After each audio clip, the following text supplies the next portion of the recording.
I respect an honest enemy over a fake friend. We've all felt the absolute truth of that quote. Let's just dive right into this incredibly powerful sentiment because it perfectly captures that deep, visceral sting of betrayal. I mean, we've all been there, right? The profound frustration of dealing with someone who smiles right to your face but is secretly plotting behind your back. It's a completely universal human experience. But have you ever stopped to wonder why these specific types of sneaky betrayals haunt us for literally years, while we can usually just brush off and move on from the actions of a declared, out-in-the-open enemy? Well, welcome to this explainer, where we are going to unpack the exact cognitive and biological reasons why betrayal is just so incredibly hard to let go of. We're going to put on our clinical therapist hats for a bit here. We need to look under the hood at the structural architecture of the mind to truly understand why our brains struggle so mightily to release deceptive relationships, and more importantly, how we can finally find some real peace. Okay, we've got a fantastic roadmap for today. We're covering the paradox of betrayal, the Zeigarnik Effect, the neurobiology of broken trust, personality amplifiers, emotional clutter, and finally, closing the loop. Let's get into it. Section 1. The paradox of betrayal. Honest enemies versus fake friends. So, let's start with the root of the problem itself.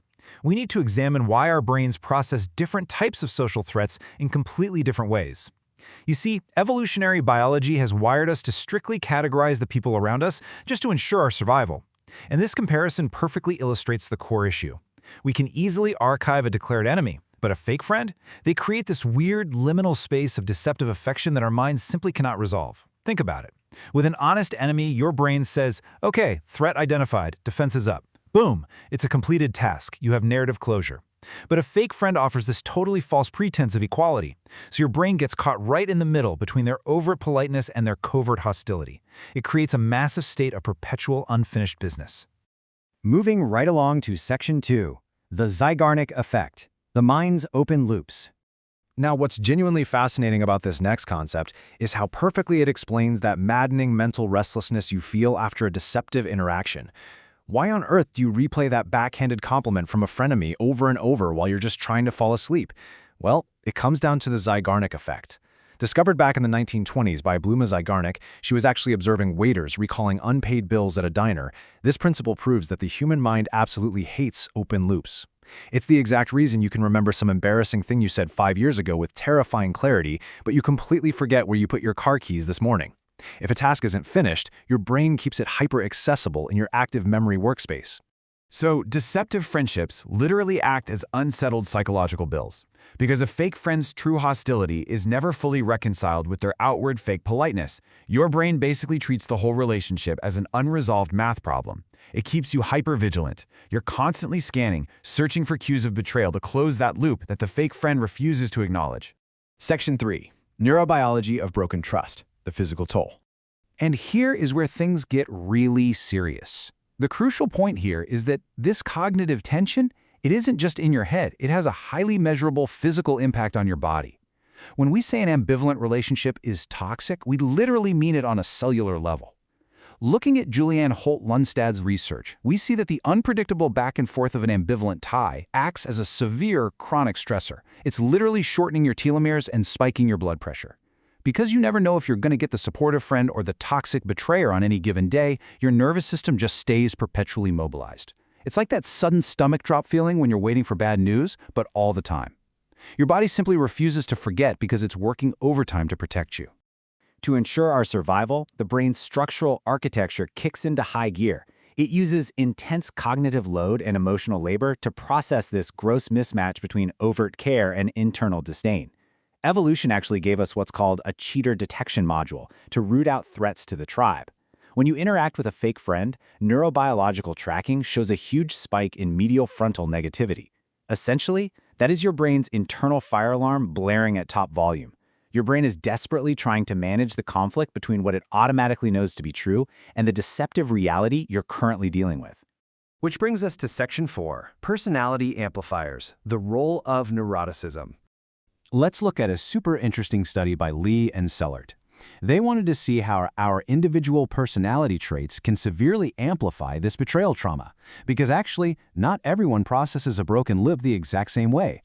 In this controlled laboratory experiment, participants were given an expectation of trust, purposefully betrayed, and then asked to rate their trust in a completely new stranger.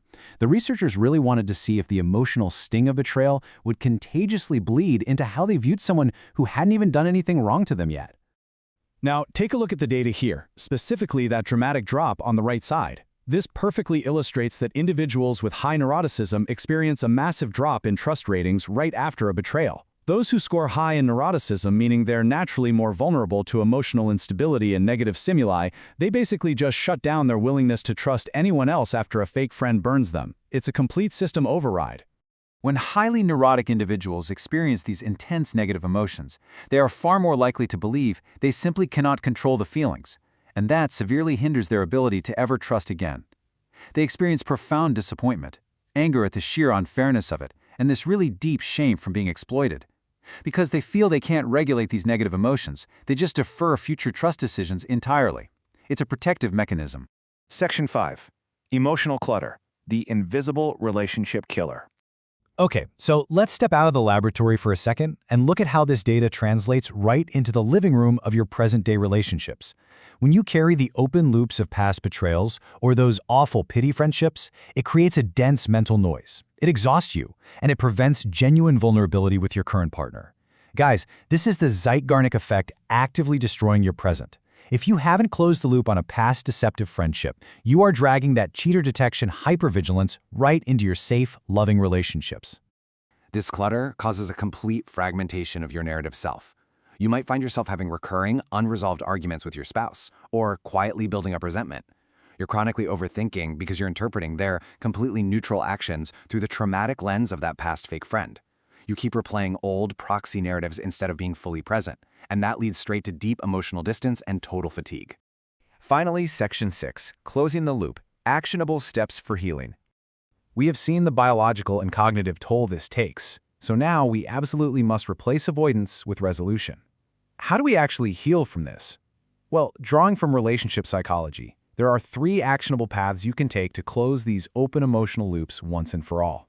As any good clinician would tell you, the cure for incompletion isn't endless productivity, it's intentional closure. Path 1 is completed. You simply have to face the conflict head-on without shutting down. Following through on a difficult discussion provides the exact psychological repair your brain is begging for. If there is an unspoken tension with a friend, schedule a time to talk. Don't let it dangle. Provide your brain with the narrative closure it naturally gets from an honest enemy. Have the hard talk. But, okay, what if they absolutely refuse to talk, or the friendship is already entirely over? That brings us to path 2, release it. If an apology is never coming, you must consciously redefine that person as just a situational contact.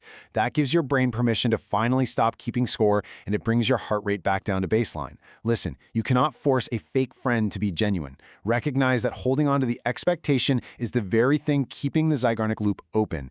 You have to release the expectation. And path 3 is redefine it. Sometimes a relationship needs to evolve before it can be resolved. Reshaping your expectations creates a brand new, actually manageable loop that you can effectively close. To implement this, build a daily routine to release your mental clutter.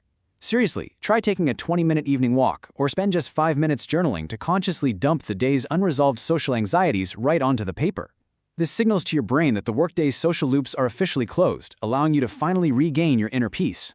Betrayal really doesn't have to be a permanent wound. By understanding the actual science of the open loop, you can turn that pain into armor. So I'll leave you with this. Where will you start? Will you complete a hard conversation? Will you release an expectation of an apology you know you'll never get? Or will you redefine a toxic frenemy as merely an acquaintance? It's time to take back your cognitive space. Choose to close an open loop today.